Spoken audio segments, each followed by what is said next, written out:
Where are the Minnesota Vikings going to go with JJ McCarthy? We are hearing all kinds of rumblings and rumors from multiple different sources, and there's a common link with all of them. We're going to talk about that.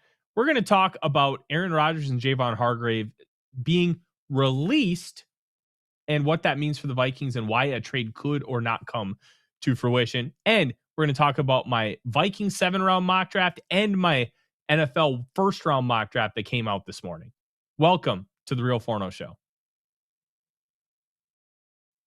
Ladies and gentlemen, welcome to another episode of the Real Forno Show, your go-to spot for everything Minnesota Vikings. Hosted by the one and only Tyler Forness, the beat writer and NFL draft guru for A to Z Sports. Bringing you the sharpest breakdowns, film study, analytics, draft scouting, and unfiltered takes on your beloved Vikings. Whether he's diving into the latest roster moves, pre-game outlooks, post-game reactions, or hunting for the next big prospect in SKOL search, he's got you covered from every angle. So buckle up, Vikings fans. Let's get into it. Funny, by the way. Welcome, ladies and gentlemen, to another episode of the Real Forno Show. I'm your host, Tyler Forness. With me, as always, in the top left corner is producer Dave. Thank you guys so much for joining us. Make sure you like, comment, subscribe, do all the fun things. I saw Chris in the chat saying I did a good job on the squad show this morning. Thank you very much. I made my debut on the Locked On Minnesota Vikings squad show this morning. It was a lot of fun. Make sure you go check that out. Really good hour-long conversation about multiple different topics, including a lot of NFL draft and combine stuff, which I know a lot of you guys come here for. So we're going to have the conversation about Gino's. Go ahead. On the Locked On Vikings squad show, you said you were taller than Arif Hassan. Yeah, I know that's the funny bit, right? It's a very funny bit. And I hope Arif sees it and I hope he shoots me a text because I think he'll find it very funny. We're going to talk about a lot of things today. We're going to talk about Geno Smith. We're going to talk about Kyler Murray, the future of JJ McCarthy, and the weird, I think might be the best way to phrase it, reporting on the JJ McCarthy situation. Plus, we're going to talk about the initial round of Vikings cuts that have been announced but have not happened yet. And we're going to finish off with some mock draft conversation, which I released those two pieces on A2Zsports.com today. Thank you guys so much. See a bunch of you in the chat already. Biggs is there. Josh, Dan, Dr. Proto, Bulldog LLC. Hell yeah. Love my Frenchie. Thank you guys and everybody else here for joining us tonight. Let's start the conversation here. Geno Smith is being linked to the Minnesota Vikings. And if you remember last week when we talked about my top 10 rankings for quarterback additions, Geno Smith for me was number 2. Main reason why is because in order to get him, it's more likely than not you're going to get him because the Raiders cut him. And the reason why I think the Raiders cut him isn't just the reporting. It's that Clint Kubiak was responsible for him being cut already. And last year, Clint Kubiak took the offensive coordinator job for the Seattle Seahawks. And then they ended up cutting him. And then, they traded him and then signed Sam Darnold. So the Vikings, we need Kubiak to do the same thing. They would need them to move on from Geno Smith. And one of the reasons why I think they move on from Geno Smith is because they have Fernando Mendoza in the pipeline. They'll save $8 million by moving on from him, but they'll take an $18.5 million dead cap hit because that's what's guaranteed to him. What's interesting about the Geno Smith contract versus a lot of other contracts is there was no signing bonus. The Raiders did it as a roster bonus. So then they just took the cap hit right away instead of spreading it out over multiple years. You can do that if you want. Sometimes it's advantageous to do that. Other times it's not, because technically pushing money into future years is just an interest-free loan. So if you take a $10 million dead cap hit now and push 40 into the future, if you have 40 left over, that just rolls over and takes care of it. So it all kind of balances out. It's just however you want to, quote unquote, cook the books. However you want that money to hit, you can make it hit. And the Raiders decided that they just want to do a roster bonus, probably because they're like, okay, we think Geno is good and we can roll with him for a couple years, but we have to find a long-term solution anyways. And once we find that long-term solution, we can move on from him without actually having to pay a lot of money because we already took care of that money. And now we can use the money we have to take care of the new quarterback coming in. Whereas if you already had that money accessible, you may have spent it on something else. You may have spent it on a defensive lineman. You may have spent it on a cornerback. This way, it gives you long-term cap flexibility. So that's how the Raiders chose to do it. They gave him a $16 million signing bonus, but they classified it as a roster bonus. And that's why it's such an important aspect of this entire conversation. Now, we used to do that, believe it or not. Yeah. When Antoine Winfield came here, we gave him a huge bonus up front. That time period. Was it a roster bonus or a signing bonus? Because the only difference is how it's classified on the salary cap. I believe it was a roster because it did not. He had the big hit the first year and then nothing. Okay. The years afterwards. That tracks because, so one of the difficulties about contracts back then is you couldn't have more than I think it was a 30% jump in cap hit year over year. So you had to be careful with how you structured some of those deals for that reason. But doing that makes it, if Antoine Winfield sucked, you could just cut him after 2 years with no worries. And that's where this roster bonus, if Geno would have played one more year, they could have cut him for nothing after the 2026 season. That was the idea. And one of the interesting things about bringing in Geno Smith, I got to tell you, I would rather have Geno Smith than Kirk Cousins, and we talked about it on last week's show, because one, it's not Kirk Cousins. Doesn't matter how you feel about Kirk Cousins. Doesn't matter if you like him. Doesn't matter if you hate him. Doesn't matter if you lie anywhere in between. I think we can all agree on one thing. We're done with the Kirk Cousins discourse. We dealt with that for 6 years. If we don't have to go back to it, let's not go back to it. And two, I think Geno Smith right now in the year 2026 has a better arm than Kirk Cousins and can maximize this offense more than what Kirk Cousins can. Either way, it is a 1-year stopgap kind of quarterback. And if you prefer Kirk Cousins, I think that's completely fine. But I would rather take Geno Smith. And watching some of the film, I think it stands out to me that he's making relatively good decisions with the football. And I posted one where he's rolling out and he makes the right read, but he just throws it a little behind.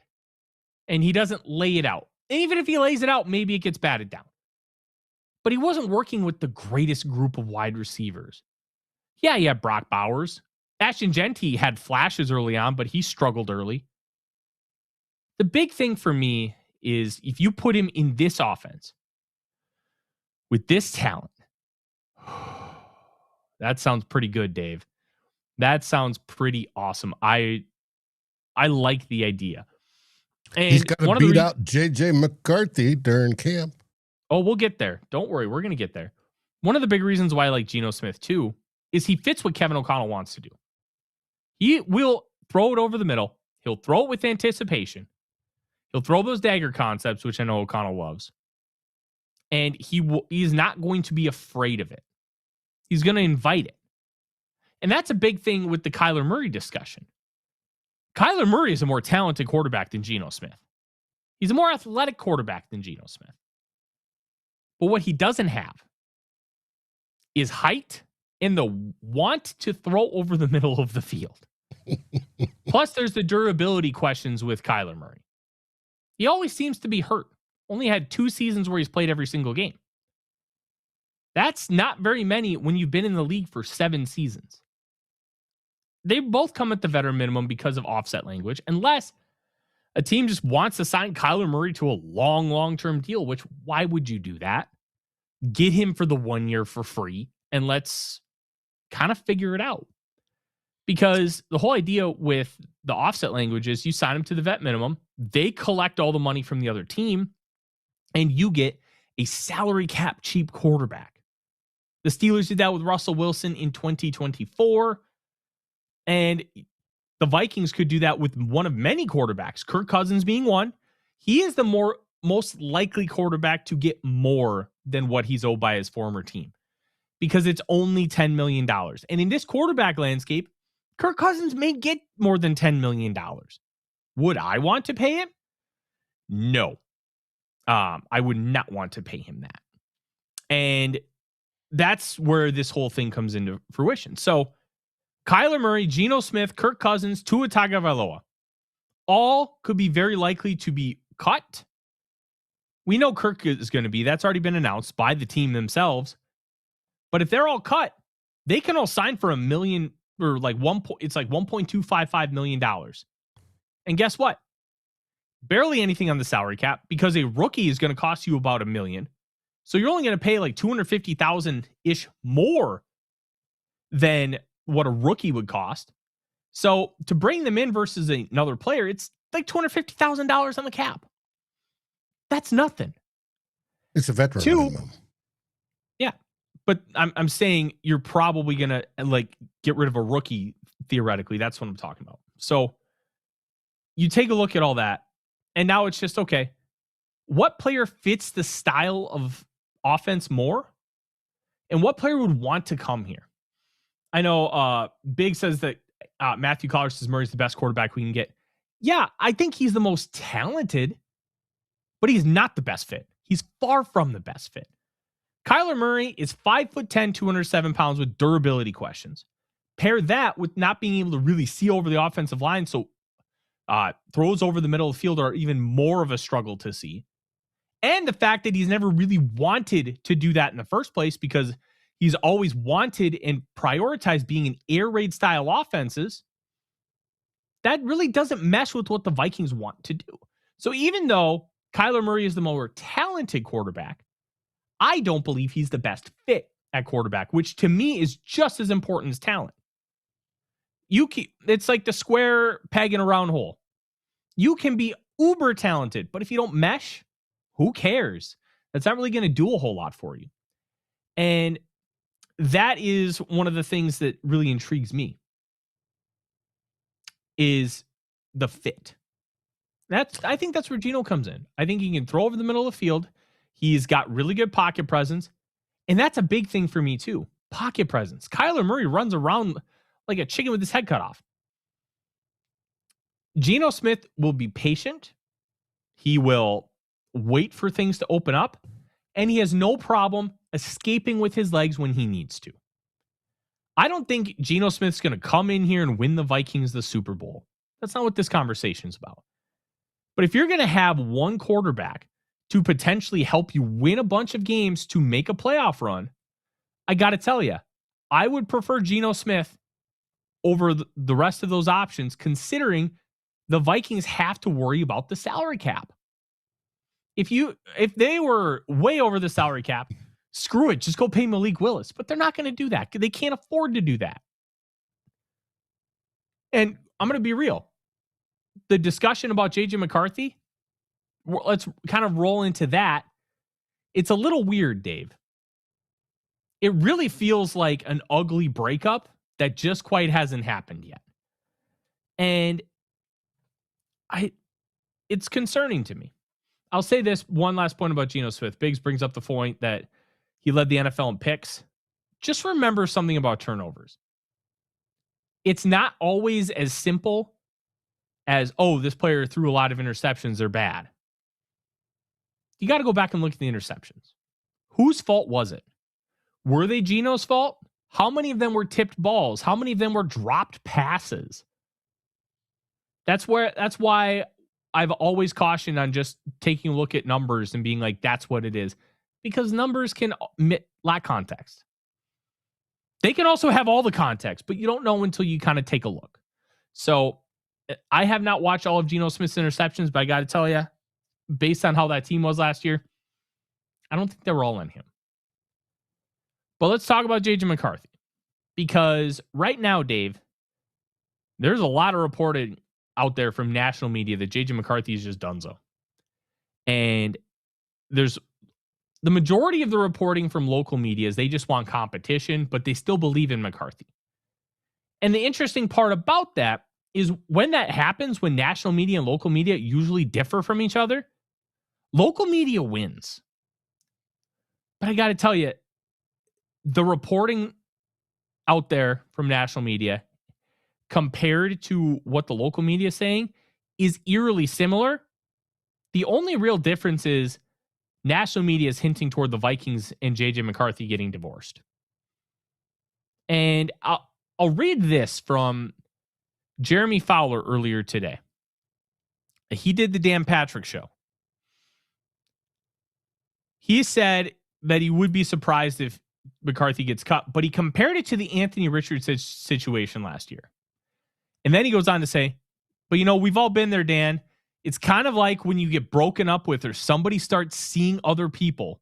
Like when they do that, it's kind of clear it's probably over. It's very weird that we're getting this kind of stuff from national reporters, but it's more intriguing to me that it's coming from a national reporter with direct ties to both Minnesota and the organization, because at least we remember Jeremy Fowler used to be a beat writer for the Pioneer Press covering your Minnesota Vikings. That to me holds a little bit more credence than if, say, Schefter said it or Rappaport said it. I would also take it a little bit more seriously if Tom Pelissero said it, because when AM 1500 a la Score North said or had like written content, guess who was covering the beat for them? Tom Pelissero. So you have two national insiders that were on the Vikings beat at one point. So for me, I will always take what they say with a little bit more credence than a Schefter or Rappaport, not because they're more credible, but because in this situation, I believe they can have more to offer because they have been there. They have worked with the organization for a long time in a direct capacity, not just an insider capacity. That helps strengthen deeper relationships, and to me, provides just a little extra layer of, hey, I believe this, rather than it just being an insider report. Because remember, insiders are not just going to report news. They're going to report what their sources want. Like, oh, Carnell Tate ran a 4.54. Some organizations said he ran a 4.55 to 4.45 to 4.47. Significantly faster than the 4.54 he ran. Why would they put it out? Be nice to his agent. And that's part of the game. So you have to be able to kind of parse those details out. And the way I look at it is this. This Vikings team, moving on from JJ McCarthy, would be a ballsy step. But it's also one that I've called for a while. And not called as in I've predicted that it's going to happen, but I've laid out the groundwork of how they've set up potentially making this move. Remember the quote that everybody's talked about with Kevin O'Connell: organizations fail young quarterbacks before young quarterbacks fail organizations. Later on in that quote, O'Connell explicitly talks about, hey, maybe somebody just does not succeed with an organization because the organization itself is bad and they need new surroundings and a fresh start in order to be able to achieve that. To me, that spelled two things. One, it explained the success of Sam Darnold because this was in late September of 2024. And two, it lays the groundwork for if McCarthy sucks, we're just going to move on. Because there is something to organizations fail young quarterbacks before vice versa. But if you're just bad and you fail them, like we've talked about with the injuries and not being available for 25 of your 35 potential starts, that plays a factor too. Because if you're not on the field, you aren't doing the organization any good. This is not me saying that I agree, disagree, or anything. I'm just laying out the fact that they have set this up, paired with the firing of Kwesi Adolfo-Mensah, the non-renewal of Chris Cooper, the offensive line coach's contract. They have told you that they believe all the fault lies with Kwesi Adolfo-Mensah and Chris Cooper. That is what their actions have told you.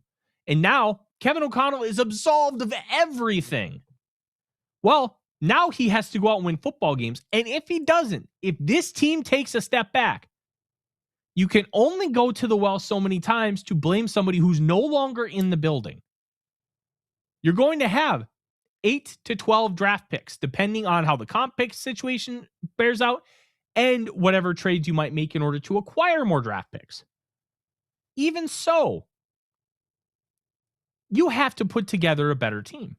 You have to win more than 9 games. And the whole idea was, well, I wanted Sam Darnold and Kwesi wanted JJ McCarthy. That's kind of the messaging that's been put out. Well, if we would have had Sam Darnold, we would have won 13 games and probably went to the Super Bowl. And I'm going to be honest with you. That's pretty fair logic. And we talked about it because average quarterback play, that team could have won 12, 13 games. Sam Darnold playing at the level he was, just let's say we was playing at the 2024 level. That's easy a 12, 13 win team because of how he was able to navigate the issues with the offensive line and find receivers down the field and throw accurate footballs and get receivers in position to make plays. We're not talking about this team all of a sudden, hey, we just need a magic pill in order to win a bunch of games. No, they were already winning. They were already playing well enough to win. They just couldn't seal the deal because the quarterback play was abysmal. Now, O'Connell kind of has a clean slate. He gets to do whatever he wants. And that could be the removal of JJ McCarthy. Is that the right move? I haven't decided how I feel about that yet. I haven't decided that I think it is the right move or I think it's the wrong move because I think there's a whole lot of layers to determine what is right and what is wrong. Because if JJ McCarthy is Josh Rosen, you pull the plug now and you just get whatever you can for him. But if JJ McCarthy turns out to be a guy who just needs a little bit more time because he came into the league at 21 years old, then it's probably best just to keep him and see if you can salvage anything. It's a very complex conundrum that the Minnesota Vikings have.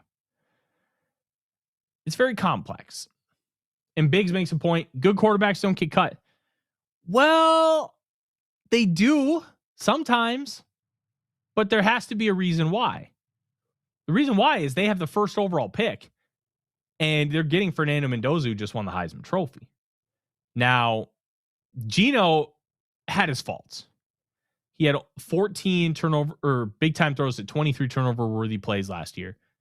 But that Raiders team was such a train wreck inside and out that I don't even know if Geno Smith was a top 5 problem on the Raiders last year.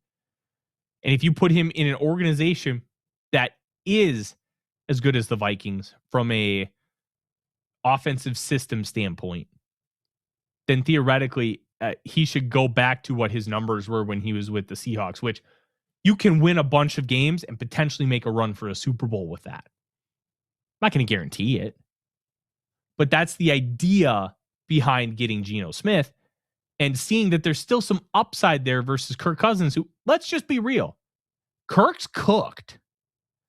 And he would come here because he understands the deal. He understands what's going on.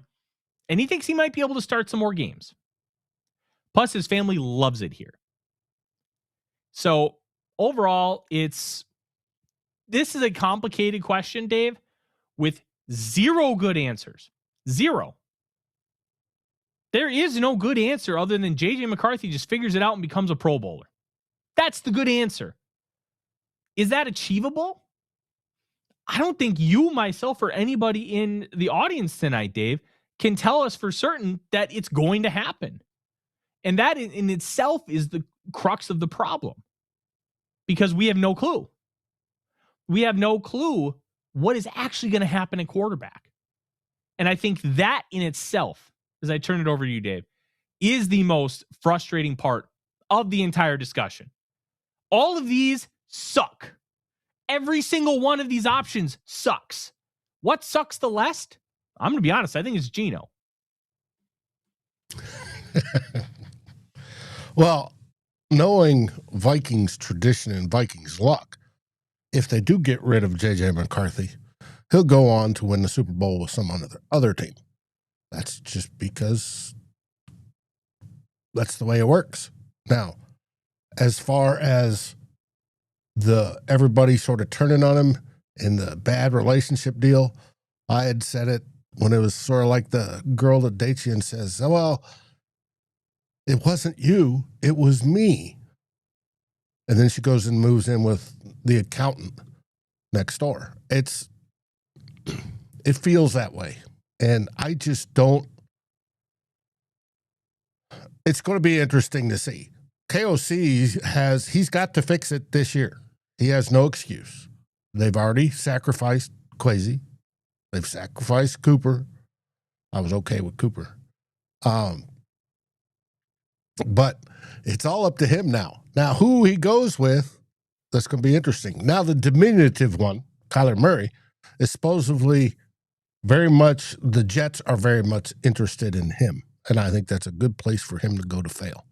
So we'll see how it works out. We don't know. We have to watch, and that's what's going to be fascinating this offseason, is to watch what develops and what happens in the next few weeks.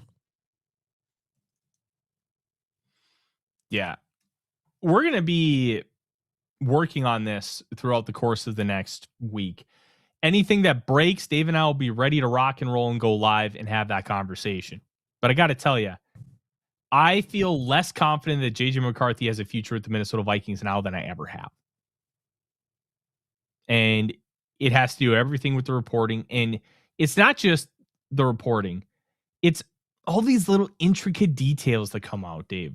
We're hearing that they just don't believe in him. There's some stuff about, I think it was Alec Lewis, and let me pull it up here because I think the Alec Lewis piece is very interesting. There was something about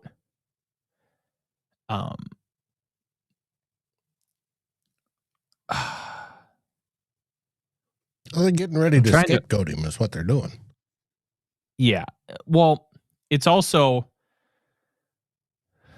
the fact that there was stuff about him handling things just as the franchise quarterback. But I read today he was considered inconsistent. Okay. This is the quote. It's from Alec Lewis. One of the primary reasons several Viking staffers supported signing a veteran quarterback last spring was to spur McCarthy's progress in these areas. Those areas being just handling himself as a professional quarterback, handling yourself as the face of the franchise. There are extra stressors that come with that. You do a weekly presser. You're going to be the subject of the most praise and criticism on the team because you are at the top of the food chain. Plus, being that your first game is Monday Night Football, you're going to be judged more harshly, fair or not, than you would if you started your career at noon. Those things all matter. And Lewis continues, instead, the team's decision makers believe McCarthy would navigate choppy waters with their support.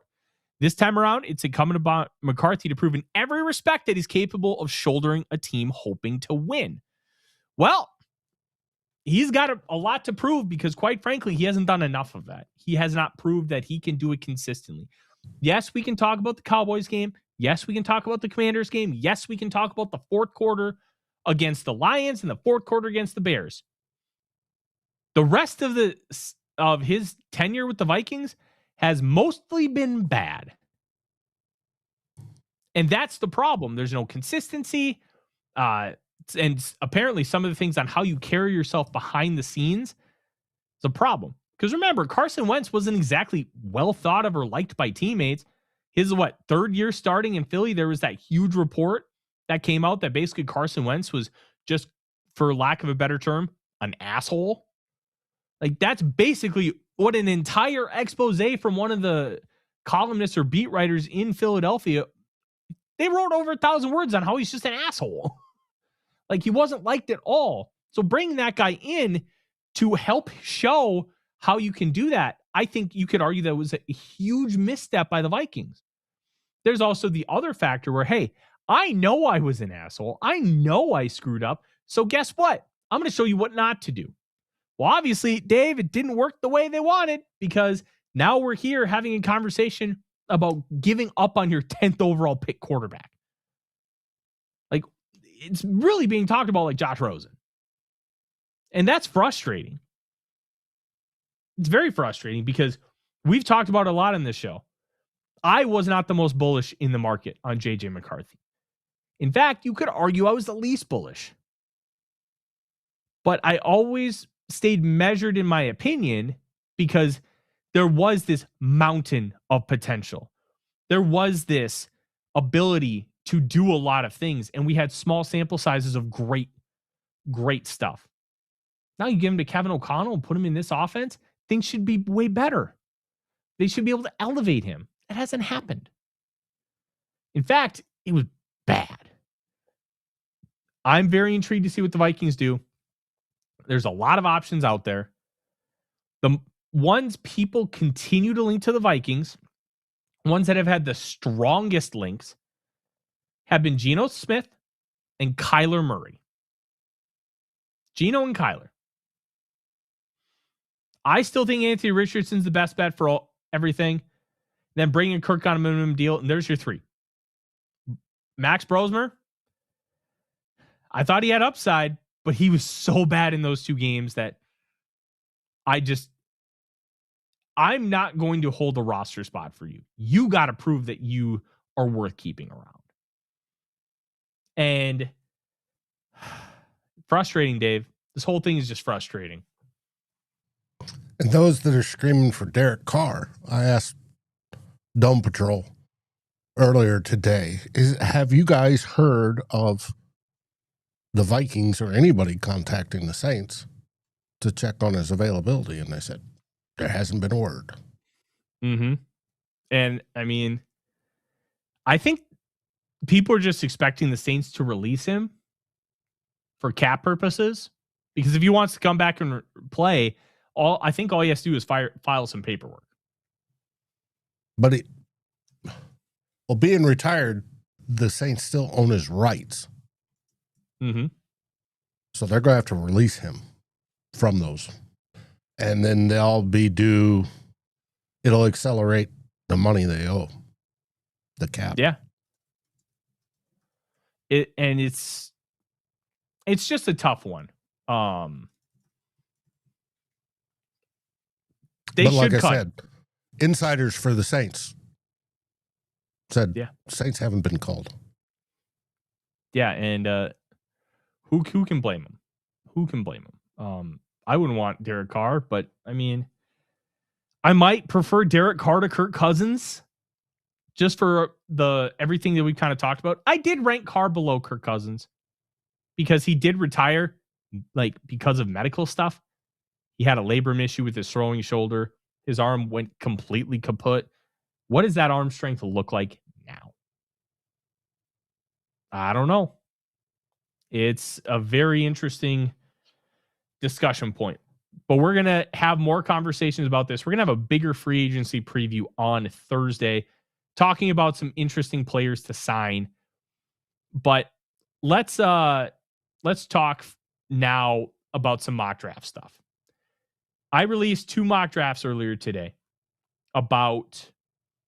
One was just a full first round mock.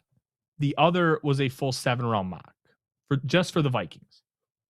Why did I release both of them on the same day? Well, because I'm a degenerate and I'm okay with that. So let's talk about this. I did a full first round mock draft. I'm going to throw it in the comments if you guys want to kind of take a look. I'm not going to talk about every single pick because, quite frankly, that's a lot of picks. But it's in the comments. Go ahead. I'll pin Where the does message. Sonny Styles go? Where does Sonny Styles go? 5th to the Giants. Oh my gosh! Look, I was talking about Sonny Styles weeks and months ago. I would have loved Sonny Styles here. The problem was the NFL and everybody else has finally figured out what I saw in Sonny Styles. That dude is just a monster. And that's kind of where we're at. Zach says, give me Caleb Banks. Oh, you better believe I would love Caleb Banks. I think a upside defensive tackle is a play the Vikings need to make this year. They need to prioritize that. Will they? We'll find out. We'll find out if they have a chance to take Caleb Banks or Peter Woods. If they don't, that'll just be frustrating. But if they do, I hope they take one, because you can get starting cornerbacks in rounds 2 and 3. You can't get high upside premium pass rushing talent, defensive tackle in the later rounds. It rarely exists. It does not happen often where you get a Milton Williams in round 3. That's just not a thing. They're going top 40. And the Vikings only have one top 40 pick, and that's 18th. So I would prefer them to go the defensive tackle route. We'll see if they do.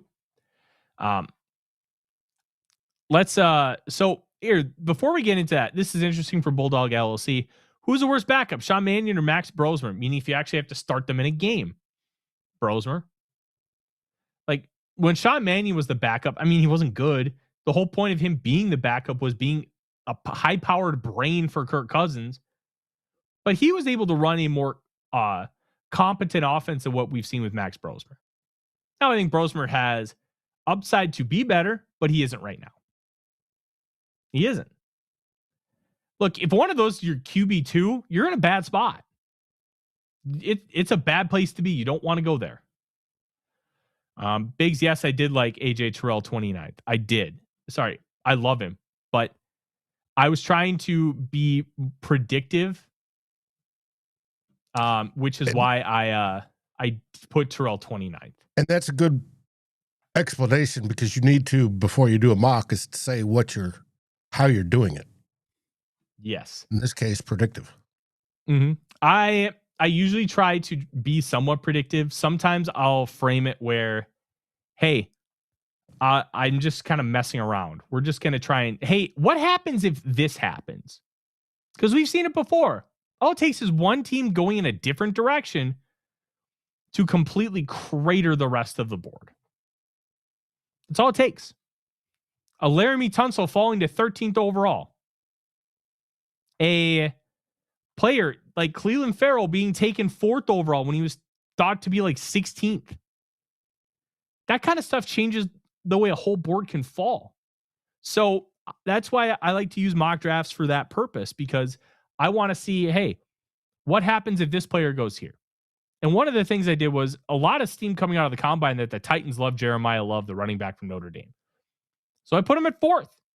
So what happens if they don't take an edge rusher? Well, Sonny Styles goes 5th. Spencer Fano, the Utah tackle, goes 6th. First edge is David Bailey at 7. Unless you count Arvell Reese as an edge, a lot of people do. Then you're getting your first at 2, and then Bailey at 7. But Arvell Reese is more of an off-ball linebacker. He's an archetype of Micah Parsons, where he can kind of do both.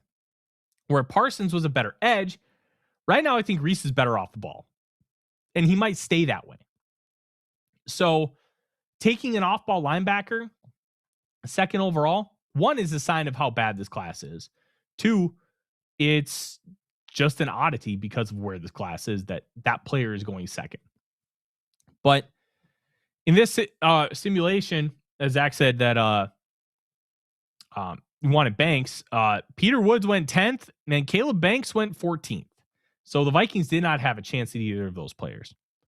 I thought about Avieon Terrell, but I think Brian Flores really wants age and football IQ. He wants older players who have played a lot of football and have a lot of football smarts to run his system. That's why the only 2 quarterbacks they've drafted have been 24 and 24. I think that's going to be a factor here. Now, maybe he's willing to evolve and adapt from that, but it's going to be hard for me to come off of that, which is why I went with a player that has shown, even at the age of 20, that he has plenty of intelligence and smarts to run everything that Brian Flores does, and that is CJ Allen, the linebacker from Georgia. A lot of people have been like, linebacker, why are you taking linebacker? Well, they don't have a single linebacker after 2026. Blake Cashman's a free agent. Right now, Ivan Pace Jr.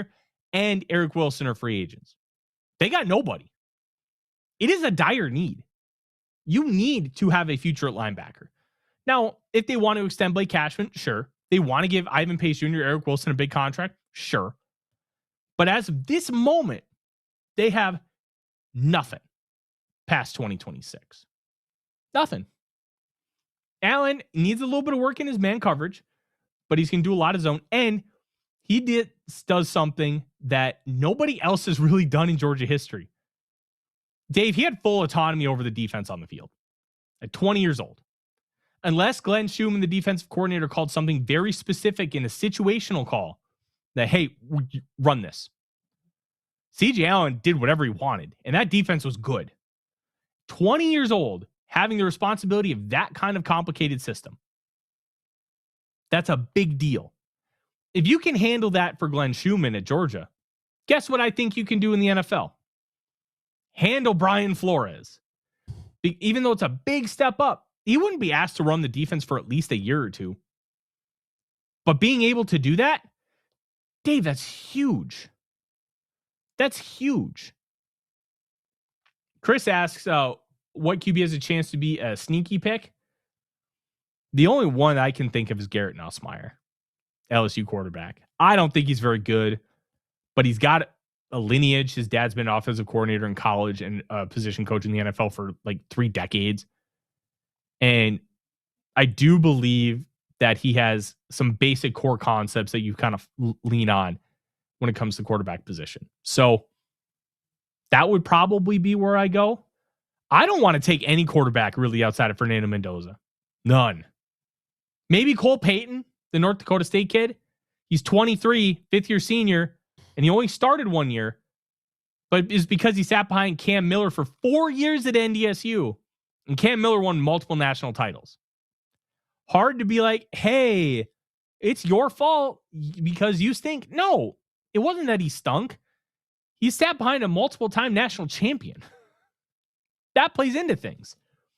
It's very interesting when having the conversation about Cole Payton because nobody really believes they know anything about him. He's just a wild card. But there's talent there and a lot of athleticism. So that'll be fun to see. Overall, not a whole lot of other big surprises across the board in my one rounder. Max Ianakor, or not sure. I always bomb how to pronounce that. But the Arizona State offensive tackle, to me, he feels like a Philadelphia Eagle. Him or Blake Miller, the Clemson tackle. I think one of those guys is going to end up an Eagle, and they're going to take over for Lane Johnson in a year or two. Plus, they could kick inside the guard right now and be okay. Your tone when you say that is such disgust. Which He'll one? End up a Philadelphia Eagle tackle. Oh, yeah, because he's a really good football player. But it's just a sign of what Howie Roseman does. Howie Roseman always thinks ahead. He always thinks far in advance about what's going to help this football team. And I think he's going to take a tackle. Fortify the trenches. And if he doesn't play this year, fine. He'll play next year or the year after. Because you just take whatever you can get from Lane Johnson at this point. He's in his mid-30s and he's been injured a lot. So anything you can get from him, huge bonus. He might be the best right tackle to have ever played football. So you're just going to let him play as long as he wants. But you have to have a plan B. And I think he'd be a really good one. Kenyon Sadiq, the Oregon tight end to the Niners. That just wouldn't be fair to give Kyle Shanahan that kind of weapon. And he's not a great blocker yet. But George Kittle was only 247 when he was drafted. He has a willingness to block. And effort is there. I can fix technique and strength. I can't fix the willingness and effort to do so. So those are a couple things I would high recommend going and checking that out. And then before we finish, I'm going to paste in my 7-round mock draft. I'll pin it as well. Actually, it's replacing the pin. So go ahead. You can check that out. Vikings 7-round mock. Go ahead, Dave. Before we start this, I did a query on post-combine mock drafts. And J.R. Reed of ESPN, formerly of Climbing the Pocket,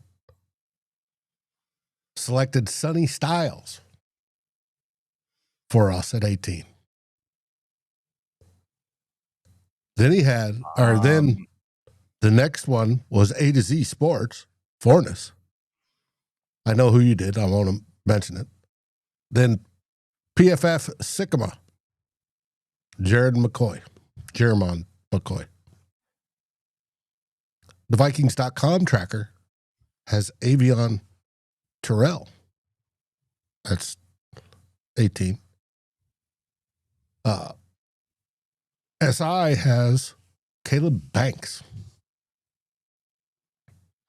And then there's a few that have Dillon Thieneman. Are you sure Jordan Reed released the mock draft today? Because I can't find it. No, that's what the computer says. I could look for it. I've got the link.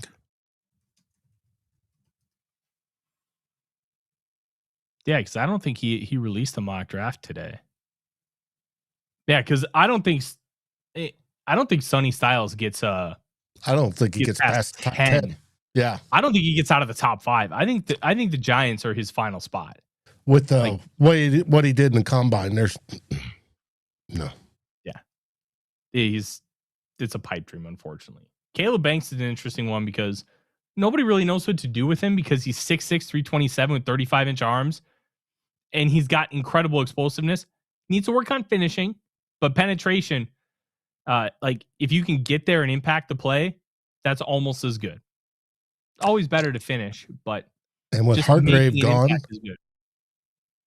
They play different positions though, which I think you would just be able to slide in Jalen Redmond there and put Caleb Banks as your like 0 tech, 1 tech. And then don't keep an eye on my guy, Jalen Hutchings from the Calgary Stampeders of the CFL. I think he could play a big role next year. We'll see what he looks like in camp. But the style of which that Brian Flores has liked to use those style of players like a Jalen Redmond, Hutchings could carve out a really nice role. And we'll see, because so much of his profile is similar to Jalen Redmond.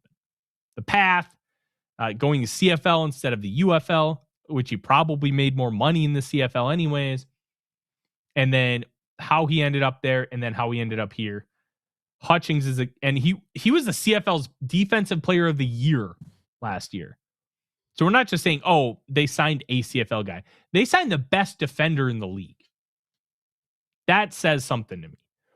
But if you guys want, I would highly recommend my mock draft tracker, which I release every single Monday. I'll share it in the comments right now.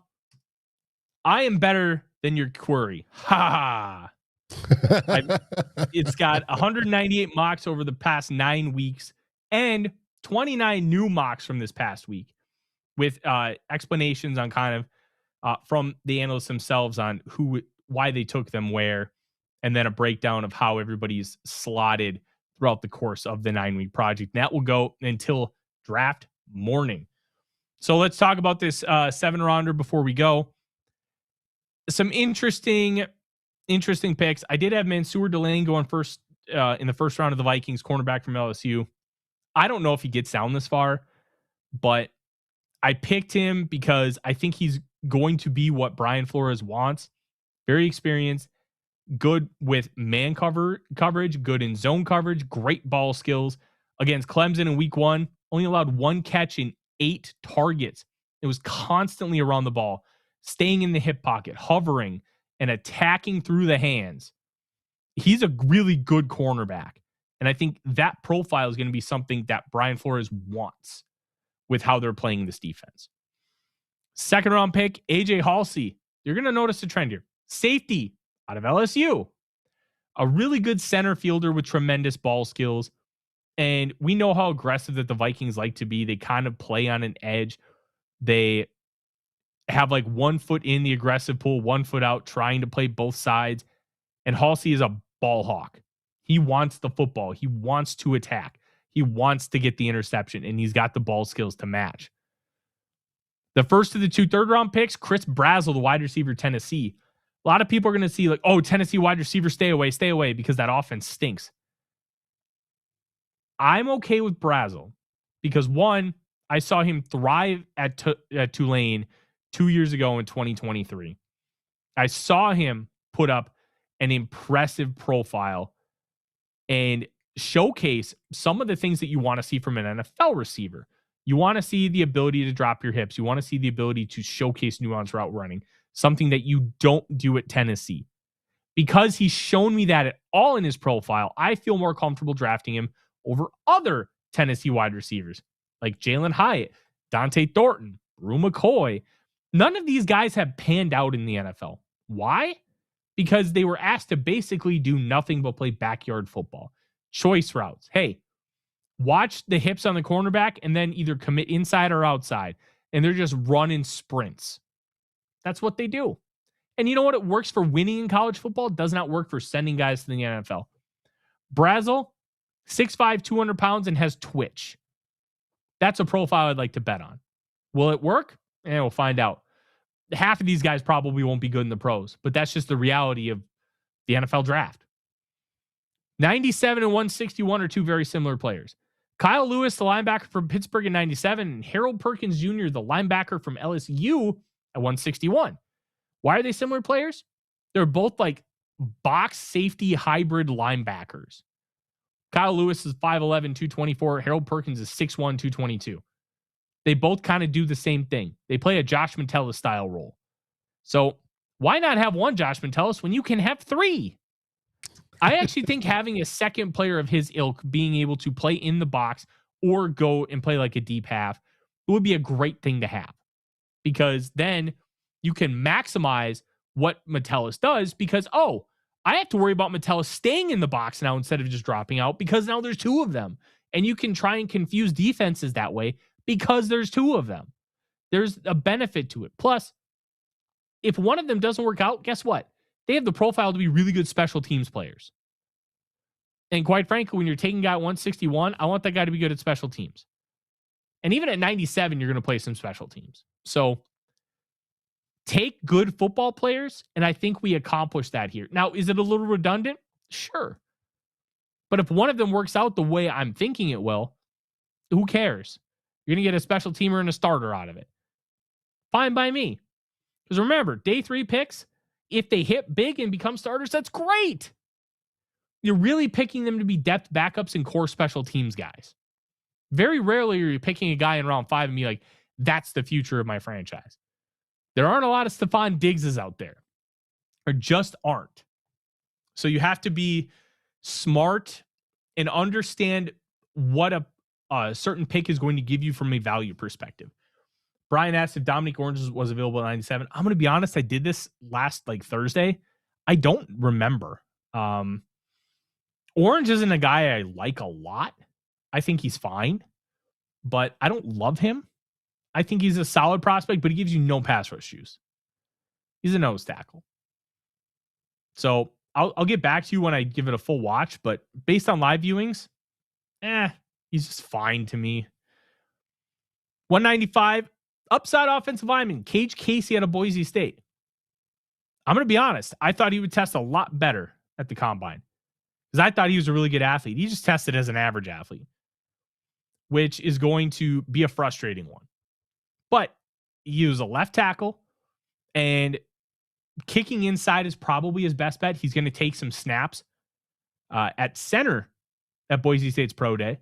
So we'll get to see. And if he performs well at center, you have a guy who could theoretically play all 5 positions, which you take in round 6.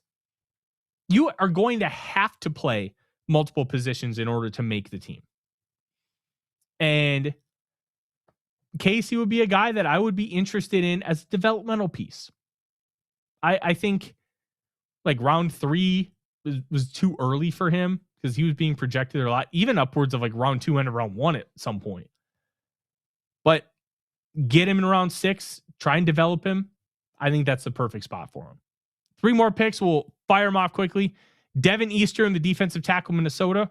This is the guy who can play nose. He's 315 pounds, 6'5", good arm length. And I think he would be best in an odd front as a run stuffer, or maybe an even front as a one tech. I think he's a player who can do a lot of the run stuffing stuff. Not a huge pass rush profile, but you're taking a guy at 234, have him fill a role. And I think this is a role he could fill. 235, I got to fix this because I have him from Clemson, but Amari Harvey, the cornerback from Georgia Tech. Oh my gosh, do I love this guy. I love Amari Harvey. He's on the All Forno team. He is I don't know if that SKOL search has released yet where I talked about Amari Harvey. I'd have to double check that. But this guy is my next Quincy Riley. I love his game. He's feisty. He's 6 foot, 190 pounds. And he was literally throwing guys to the ground and shooting out of a cannon with that click and close ability. If he's available in round 7, it's a slam dunk for me. Lastly, 244, I drafted a tight end, Riley Nowakowski from Indiana. I think he's a good football player. I think he's somebody that you can develop as a potential H-back. And I think there's a lot more pass game juice than you might expect for a guy to be taking at 244. One on this. Raps in the comments asking how high I am a Jacob Rodriguez. I'm not at all. I was floored when he tested that well athletically.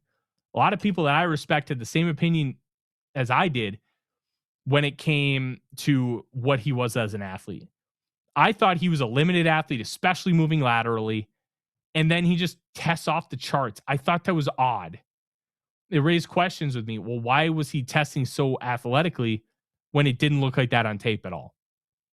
And it was interesting, some of the responses I got. Some people were like, oh, it's always there. Some people were like, I don't get it either. So I think Jacob Rodriguez is going to be a very polarizing prospect from that perspective. The NFL seems to like him top 50. I don't. I gave him a high 5th round grade. I don't love him at all. I think a lot of his production was due to the fact that he was playing behind a really, really good defensive line. I thought his instincts were good, but the athleticism wasn't, and he looked so lost in zone coverage to me. I don't think he's a guy that will be a starter long-term in the NFL. And if I'm wrong, I'll eat it. But based on watching the tape and looking at some of that data and what I think, I don't love him. And I would prefer to stay away from him and let somebody else take that risk. And if it works out for them, I'll admit I'm wrong. But I don't like him. He seems like a nice enough human. Had a great college career. But how many great college careers have we seen just flame out in the pros? We've seen a lot of them.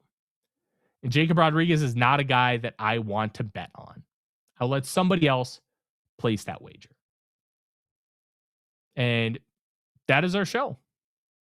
I think that Jacob Rodriguez comment might get people a little riled up, which is completely fine. But hey, I'm going to put in the work and tell you my honest opinion. If I'm wrong, I'm wrong. If I'm right, I'm right. Best part about this business is you're going to be right and wrong a lot. And it's about what you learn from those situations that sets you apart from everybody else. And that is going to be our show. Wednesday this week, I believe Dave is hosting Who Will Be King. Thursday, we're going to have the Real Forno Show back. And Sunday, 4:05, the last time you'll hear from us, barring breaking news, 2 old bloggers at 4:05 Central Time. And we are going to break down everything free agency-wise. Monday, free agency. We are probably going to be going live at some point because the Vikings will do something. And if they don't, well, you'll see us at 6:05. Looks like Rap is going to place the bet on Rodriguez. Hey, we'll see. We'll see what happens. Rodriguez is not a guy I love. And Robbie, he said something, but I can't see it anymore. Said something about Dillon Thieneman. Oh, here we go. I find Thieneman the same as Rodriguez. None of his Purdue INTs were contested, mainly tips and overthrows, disappeared up near the line. Not a fan. Yeah, I wasn't a fan of Thieneman either, but running in the 4.3s, maybe I need to recalibrate and watch some different games to try and see if there was something amiss. Because I gave him a high 3rd. I just thought he was an okay player. Which, I mean, maybe I'm just off base. I didn't love him either. But I did like Emmanuel McNeil-Warren quite a bit. He got a high 2nd. I just think I'm going to be a little bit lower on the top end of the safety class than some other people, which, yeah, I'm okay with that. Caleb Downs, potential degenerative ACL. That reporting came out from Corey Kinnan, Daft on Draft. I heard it from a separate source, the same details, that he came in with a torn meniscus and has a potentially degenerative ACL. So we'll see how that evolves throughout the course of the next few weeks, because he's probably going to have a medical recheck. That medical recheck could show something else. It could show a clearer image to make doctors more comfortable with where he's at. But I would highly recommend you go subscribe to Daft on Draft, Substack. Corey does great work. Go check him out. Otherwise, that's our show. Make sure you like, subscribe, ring the bell, because if big stuff happens, doesn't take Dave and I very long to get ready and go live, and you won't want to miss it. From all of us here at Vikings First and SKOL, thank you very much. I'm Tyler. He's Dave. SKOL Vikings. SKOL Vikings, and God bless our troops.